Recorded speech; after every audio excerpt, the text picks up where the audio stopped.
You don't want to hang around and let those whom you strengthen see you crawling around. It's time to go. You've done your work. You can't run from death. Try it. Go get in a cave and lock yourself in. Get enough food supply. Help yourself. Death is not going to find me here. It already located you.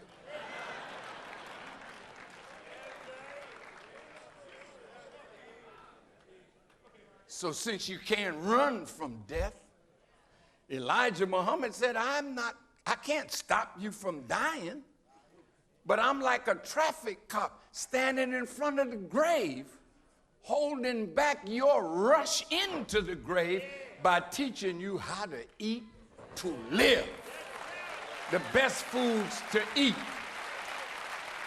how to grow your food, how to take care of that life that God has given you. Yes, I'm sad. That's my sister. That's right. That's right. Just a month or so ago, I was talking with her about what I intended to say today. Yes, sir. I always ran things by her to see what she thought. Because she heard my speech in Morgan. I'm sick and tired of us being shot down. I don't know about you. But at some point, we're going to have to make up our mind, what are we going to do? Our sisters are out on the line protesting. They haven't stopped in Ferguson. One little young, beautiful sister said, I've been laying in the street for 47 days. Women strong. Men acting a little shaky. You see the police coming. Arm down. Tanks. But our little baby girls, challenging all of that, ready to die. That means they're ready to live. And until you are ready, and we are ready, freedom will never come to us.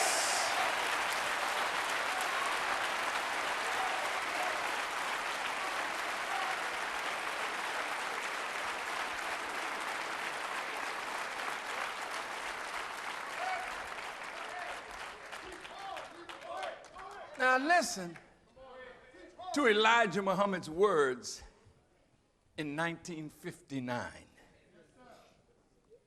I'm quoting him now. And I want God to allow me to say it in the spirit that I heard him say it. He said, you and I have arrived to a day of decision. We have come to the crossroad, to the point wherein we must make a decision on what we shall do or what we shall look to do tomorrow. We must make a decision. We must come to an agreement. That is, if we think anything of ourselves, our people, and the future of our wives and our children. We're at that point right now. If you think anything about your wife and your children, if you think anything about the future, then we got to make a decision now as to what we shall do. Whether it'll bring life or death is immaterial, but our people must go free. Listen to his words.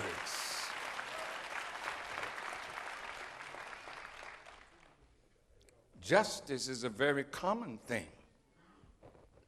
Justice is right. Justice is righteousness. Justice is opposed to wrong. Justice distinguishes right from wrong. But listen to this part. Justice is the weapon that God will use in the day of judgment. I want you to hold that in your mind. Justice is a weapon that God will use. Remember what I said earlier? The day of judgment in which what? We now live. Listen to this. He said the purpose of the coming of God to judgment is to give justice to those that are deprived of it. And of all the people of earth, the so-called American Negro is more deprived of equal justice than any people on the planet.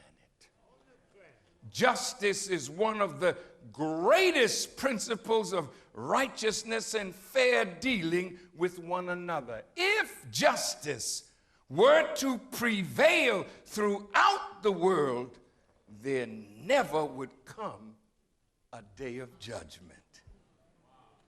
And now the day of judgment has arrived. And I want you to look at what I'm about to say and think over what it is. Ooh.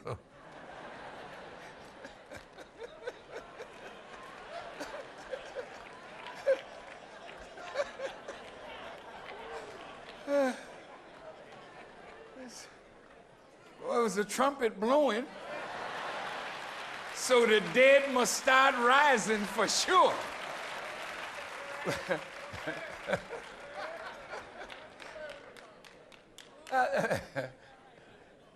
Here's Elijah Muhammad. Now, this is my teacher. I want to introduce you to him in a way that you'll see why he made Malcolm such a great man. He made Muhammad Ali such a great man. He was the foundation of Imam Warithuddin Muhammad. He made Brother Lucius great. And whatever I am, he made this student of his. So the pain for me is you all know the student, but you don't know the teacher.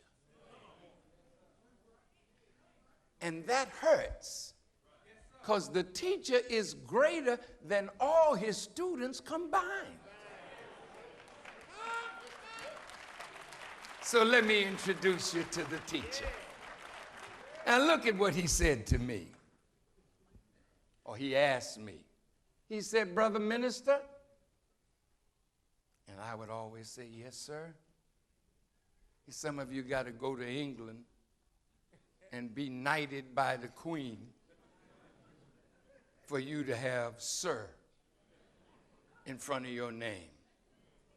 Get up, Sir Cuthbert.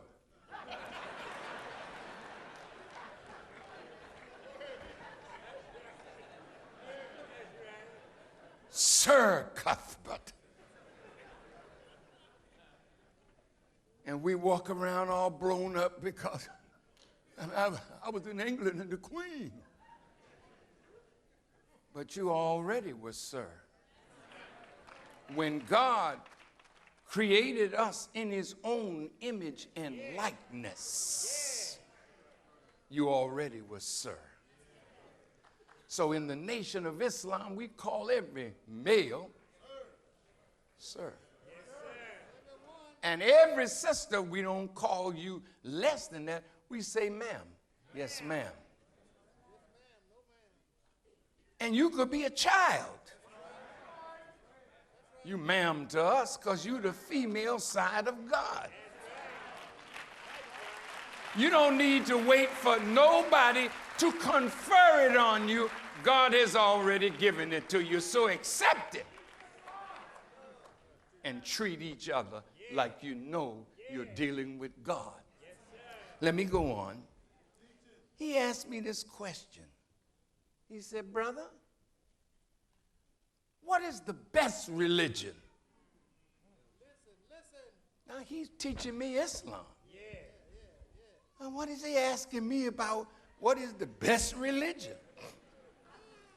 Is there a religion more than what you've been telling me? He said, he did not bring the best religion. And this is me talking. He brought an introduction to the best religion that is coming. That there will not only be a new sun, new moon, and star, but there'll be a new Islam.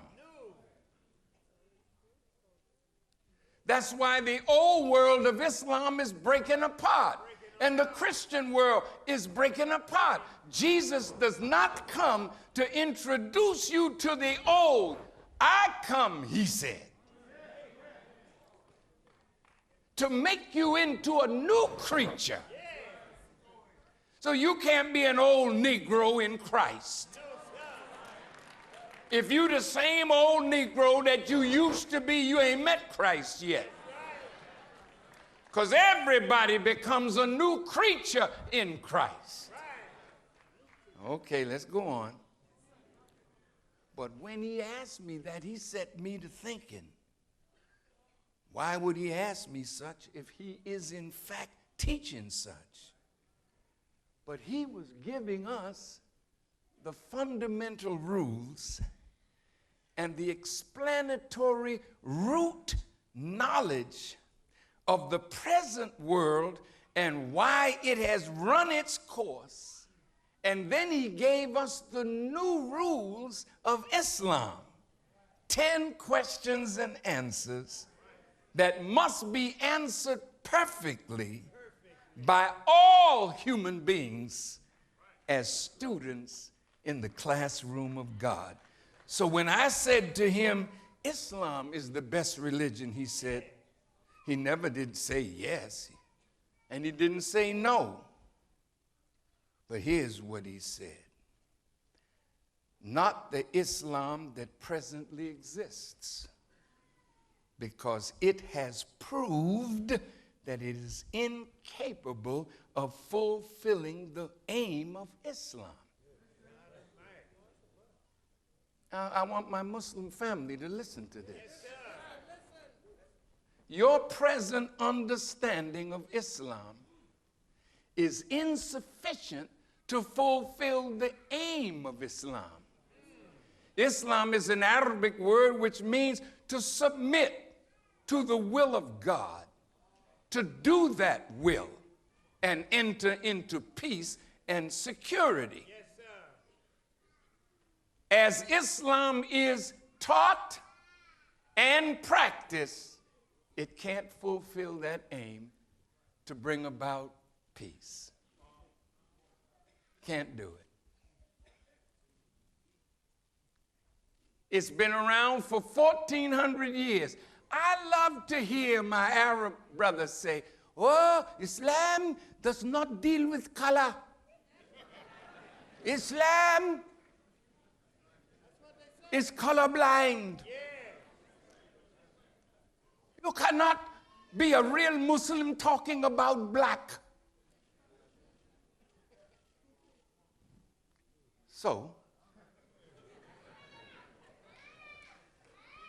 I always, I'm the kind of brother that I'm not going to let you put some small time stuff over after I know you and know the truth.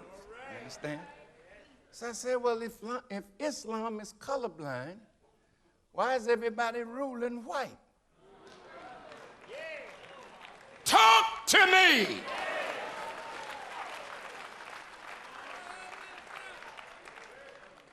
If Judaism is colorblind, why are the leaders in it white? Is it that you are better? No.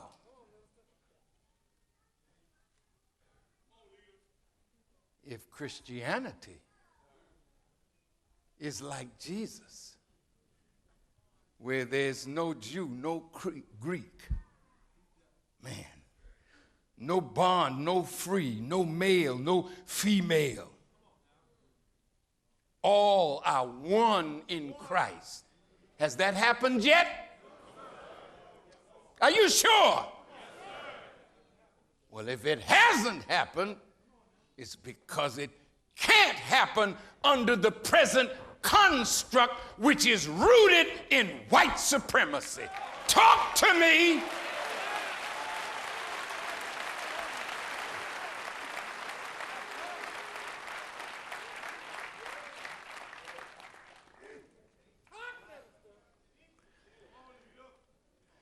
Now, he then said, this is the best religion. He said, do unto others as you would have done unto yourself. Now, I want us to parse and unpack that principle.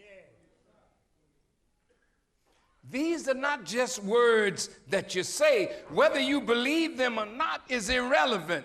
But you will be called to account whether you have done to others as you would have others do unto you. And in that very principle is that which the Honorable Elijah Muhammad said, that justice is the weapon that God will use in the day of judgment. So whatever you put out in this day, I want you to listen good. You that lie on others, you that scandalize the name of others, you that cheat and steal, see? All that mess is going on in religion. But you never stop to think that what you did to others, you're calling it back to yourself. Huh? Now,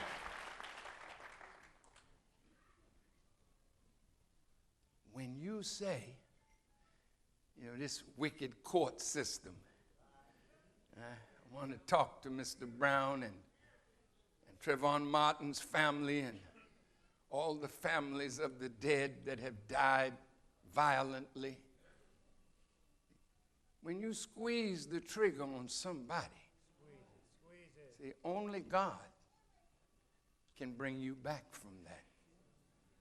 See, now, those of you who like to rape, who like to take from a woman what a woman don't want to give, see, that's worthy of death. Listen to me. Listen.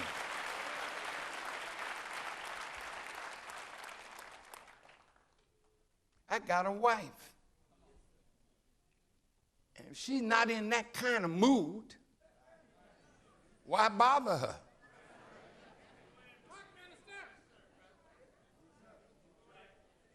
Even a dog won't mess with a female dog if it's not in heat.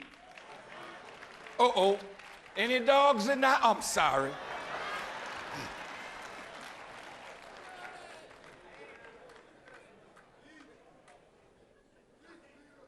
You have an argument with your wife in the day, and in the night, you're a different fella.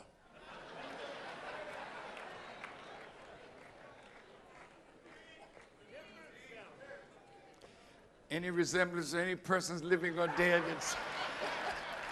it's not a coincidence. Listen, the Quran said the woman is your tilth.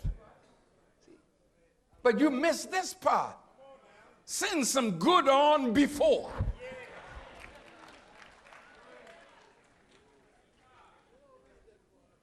So you fighting. You don't settle a fight with sex. She don't want to give you any pleasure, which is her right. Now I'm going to force my right, because it's my right. Yeah, well, you keep doing that, buddy. And one day she might reach for scissors near at hand and cut off your right.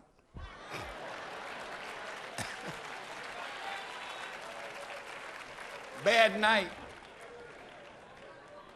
Bad night that night. Be kind to your wives and loving toward them and do good by them. Then you have a right to seek pleasure and consolation from them.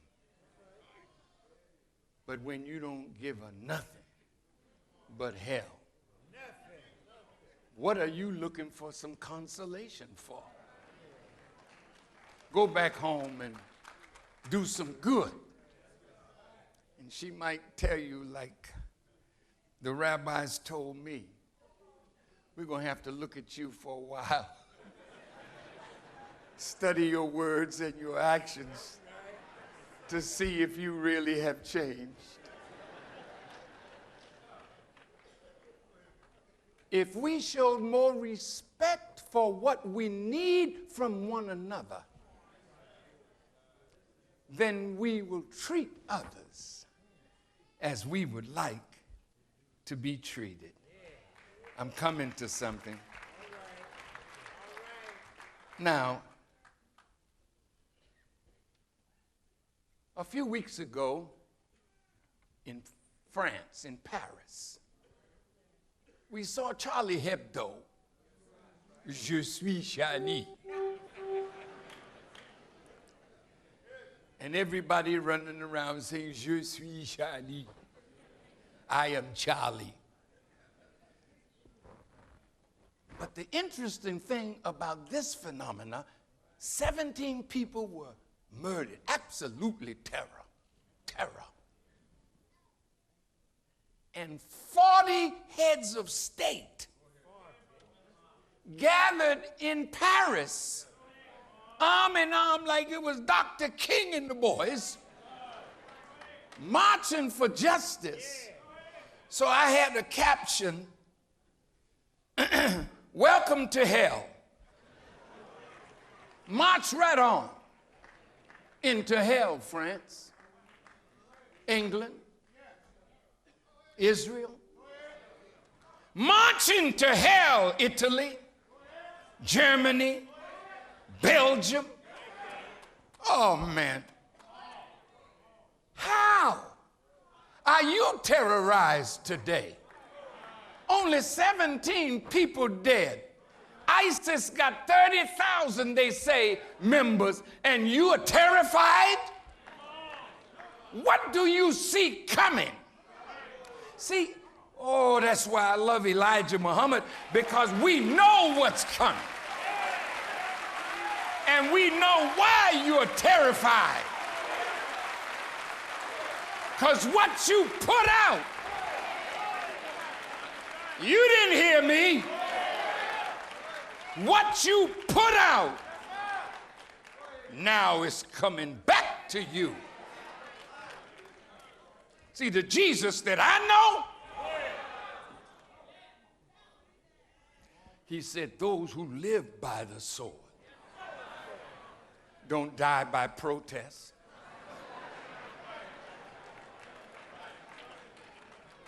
Those who live by the sword don't die by sit-ins.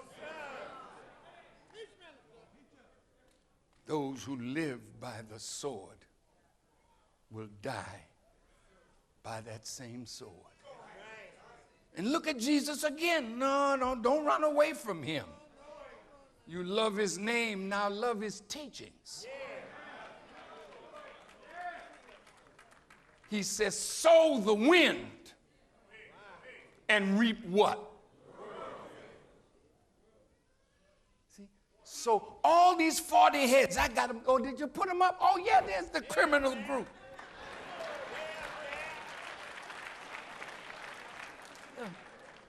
Say, march into hell. Because that's where you're headed. Because of not Hebdo, but what you've done. You represent the wickedness of your predecessors. Now, I'm going to talk about your evil to justify what's coming to you. And I'll give you a way to get out of it. I doubt if you're going to take it. But look at this. Sympathetic criminals.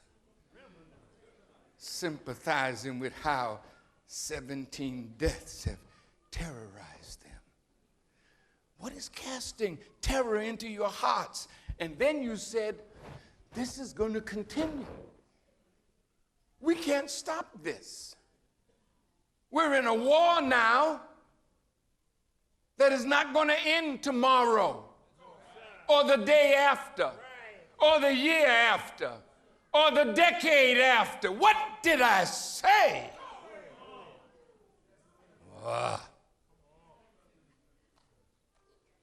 This is the millennium of the presence of God.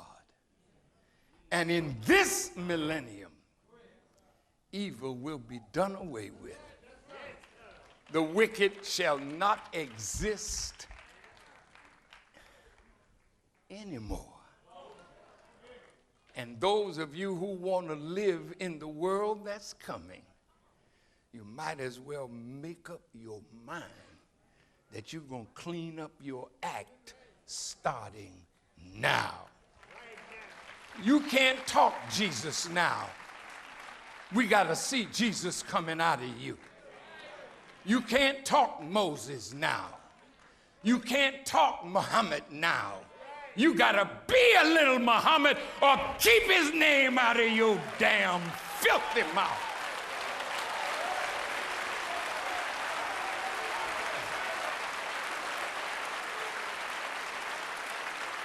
Now, see,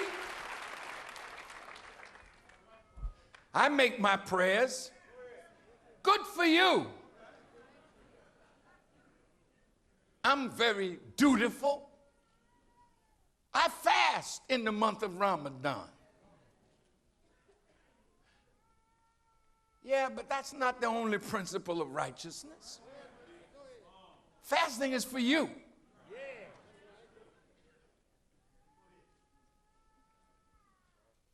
But what did you send forth into the lives of others? See, that will tell me about how good your prayers are. I don't give a damn about how righteous we think we are because we don't miss prayers. But if you're wrongdoers and you do unto others which you don't want nobody to do back unto you, then get back down on your prayer rug and get up and make up your mind you're going to do unto others better than what you have been doing.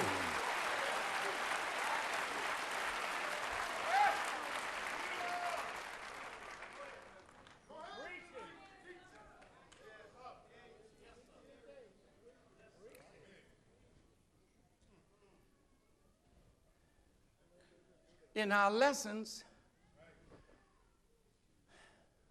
the enemy has been called the skunk of the planet Earth. Skunk. Oh, that's a tough name. Some use polecat. A skunk is a very attractive animal. It's black and white. There's some skunks around here that are black and white too, you know. Now I want to talk about skunk and something that rhymes with it called funk. Just pardon me, I'm I'm feeling pretty good.